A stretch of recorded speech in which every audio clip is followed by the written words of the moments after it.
Hello and welcome to another video on the Grimwood Watch Modern channel. In this video I'm going to be trying to fix a second gen Seiko Monster. Now as you can see by the array of watches I have in front of us here, I am quite a fan of the Monster.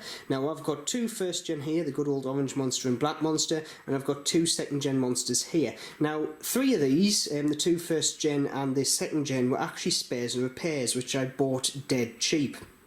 I think that was £120, this was 90 quid, and that one over there was actually 130. All of them I got working, they were quite easy fixes. However, I've gone and got myself another one as a spare or repair, which is this lovely second gen SRP583. Now the story behind it is one of the people I know through my modern circles actually bought it very cheap because it was spares and repairs, and he thought, oh, it just needs wine, daddy-da. And he said, look, it's not working, I don't want to break in the back of it, do you want it for the price I paid for it, which was £80. And I said, look, for 80 quid, especially the price these are going for now, I will have a crack. Now, the first problem he said was, it does work, however, it seems to stick around about the 10-minute mark, which, as you can see there, it does. He says sometimes it will work again and get past it, which I think it is doing slightly. However, most of the time it will stick there and it doesn't budge. Overall though, there's no dings in the case, I can't see it being tampered with. There's a few scratches on the back of the case, but nothing too major.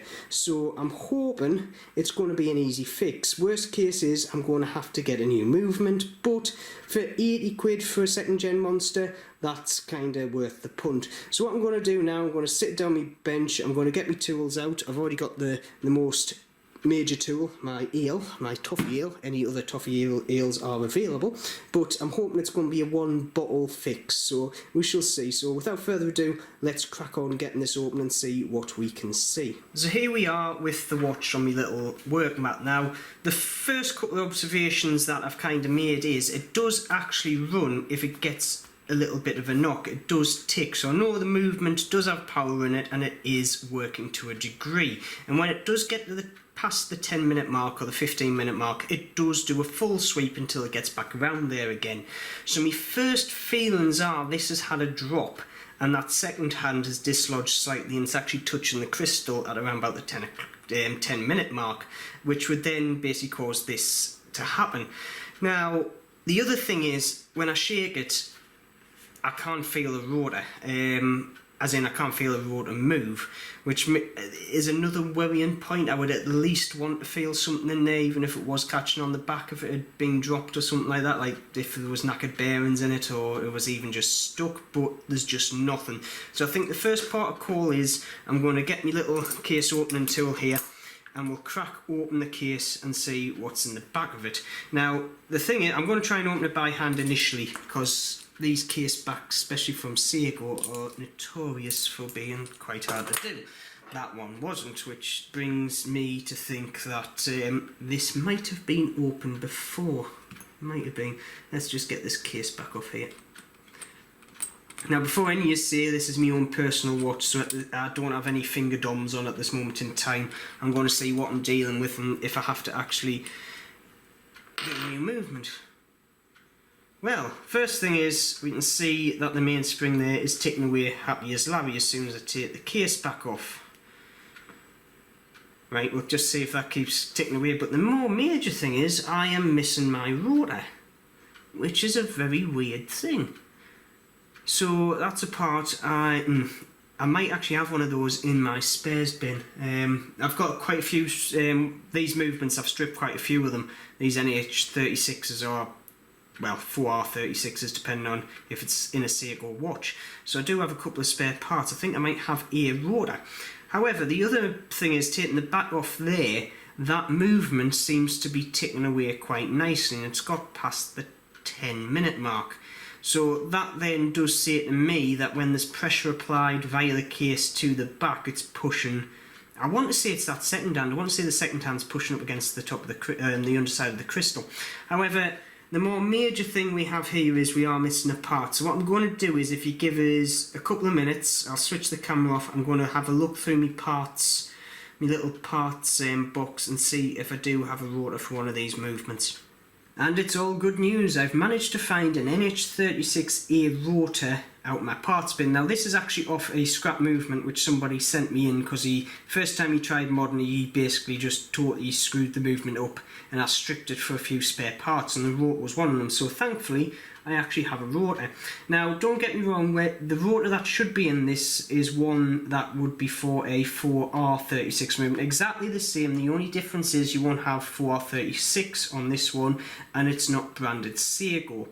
Now, the question in my mind is, why would somebody go to the effort of actually removing the 4R36 rotor out of this watch? And the only thing I can think of is they've had a watch themselves, they've replaced it with an NH36, and they've then took the rotor out of this one, they've classed this watch as a spares and repairs watch, and put it in their watch to actually make it look like it's an original piece. And that's the only thing I can think of. However, because this is one of my own, I don't mind if it's got an unbranded rotor in here out of a NH36. So I'm going to place this in. Now, there is a procedure to do this, and basically what you do is there's a little hole here in this actual gear for the automatic winding, and basically you have the hole 90 degrees to your crown here, so about that position there, and then what you do is you place your rotor on top facing the crown just like that. And then with that, I'll get my big screwdriver right here and we shall put it on. Like I say, this is my watch. I don't have any finger doms on to actually protect it. I'm going to wipe it in a sec. If I'm doing client builds, I will wear them, but they irritate the hell out of me. However, we have now got, if we do that, let's just manage to engage with the gears there, we have a rotor now installed in this watch. So that is one thing done and complete. However, the second thing is, and I'm just going to confirm this now by putting the case back on, as we can see, it's ticking away there happily, it's passing the 10-minute mark, no problem whatsoever. However, if I stick this case back on and just tighten it up slightly, we shall see, let's tighten it up there, oh, it's just gone back there. Are you going to stop? Ooh, this might be the easiest fix I've done on a Gen 2 Monster. I'll just tighten it up again because I haven't actually hoisted up any margin. If you give it a couple of minutes, I'll come back once it gets to the 10-minute mark and we'll see if I've managed to somehow fix the actual stick and second hand. If I have, cheap Monster. Well, I'm back and I'm pleased, well, I am pleased to report that it's actually, oh, no, I'm not. There we go, it's stopped. Right, it's actually just proved us wrong, so it's now, the second hand's now stopping in a separate place. Now, it seems like this only happens when the case back is fully torqued down onto the case, which means this movement's going to have to come out. I've got an inclination it's something to do with the hands and the stack of that second. I can guarantee if I take that second hand off the stack, this watch will work perfectly. So if you give us, well, I'll fast forward this bit, I'm going to take the back off, I'm going to remove the movement and see how these hands are actually installed on this piece.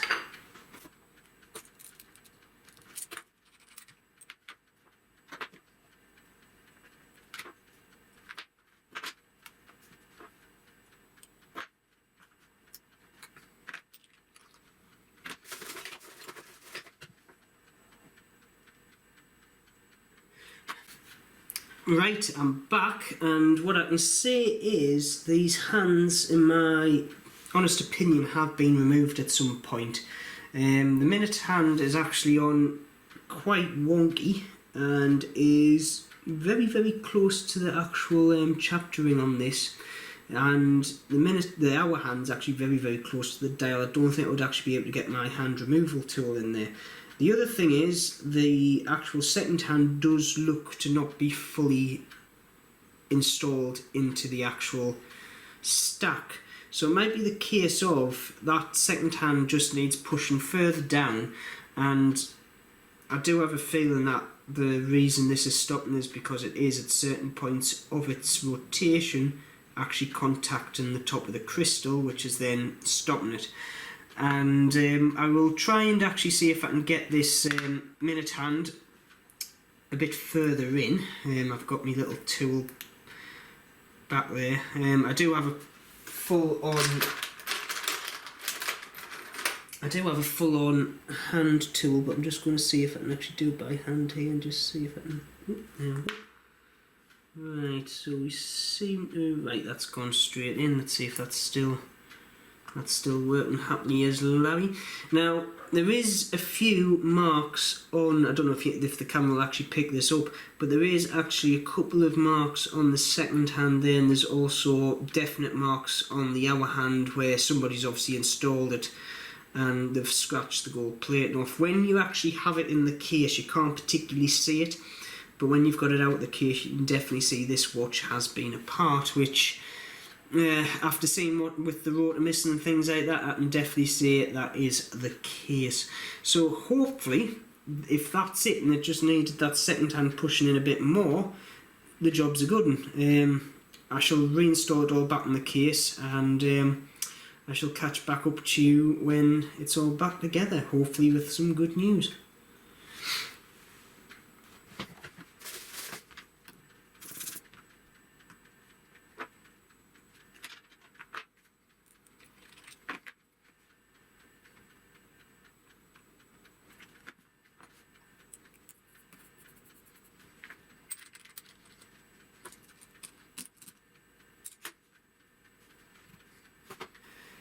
So it's back together, and I'm just now waiting to see if we get a full sweep down that right hand side of the dial, which hopefully now we will get.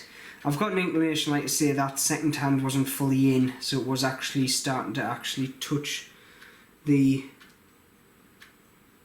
crystal itself. However, by that it looks like it's fine. And here we are. So I can see that's taken us half a bottle. Just under half a bottle of ale to get that done. Now it does look like we have a working watch. It isn't stopping no more. I am over the moon with that. Now what I'm going to do is I'm going to quickly set up my timer graph, and we shall see how this movement's actually running. I'm not holding out much hope that's going to be running too accurate. So we shall crack it onto the timer graph and see if we're going to need to adjust some things on it. Well, here we are over at my test bench, and what can I say? I am absolutely amazed. This movement is performing pretty well. So I'm getting around about from -1 to -4 seconds a day. I've got an amplitude of around about 285, 290, which I would prefer around about 300, but I'm happy with that. And I've got a beta of 0.1. Now, for a movement which in my mind has actually gone through the ringer, it's been opened up by multiple people by the look of it, it is performing well, and I'm not going to adjust it. I'm going to leave it where it is. I'm going to hoy it on a bracelet, and I'm going to wear it with pride. So without further ado, I'm going to go back over to my workbench, I'm going to stick it on the bracelet, and I'm going to conclude this video.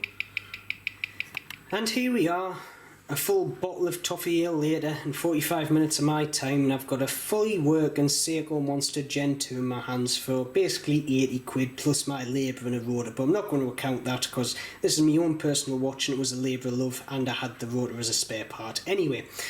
But it was a good watch to actually work on. It wasn't actually that much going wrong with it. Like I say, the rotor was a bit of a mystery, and I don't know what. I only think somebody's actually used that in an NH36 to make the watch look like it hadn't been tampered with, but we shall never know, and the quick fix of just repositioning them hands fixed the issue of it stopping at that 10-minute mark. The only thing that's bumming us about this watch at the moment is that bracelet. I would like an original Seiko Gen 2 Monster bracelet, so I'm going to be on the hunt for that, and if any of you do have one lying around that you want to get rid of, please get in touch, because I will buy it off you to complete this watch. And now I have 5. I've got 5 monsters in my collection, so I'm happy with that. Now, if you have enjoyed this video, please put it in the comments, because I do quite a lot of obviously watch modding and obviously restores and fixing watches, but I tend not to record them because I like just to get into myself, crack on with it and just have a bit of quiet time. But if you have found it beneficial, I will start recording them and speaking through them, because you never know, you might enjoy that sort of thing. I know I do. And like I say, if you have liked it, please subscribe and also hit that bell icon, just so you know when there's new videos coming up that I've done. And as always, keep safe, and I shall see you soon.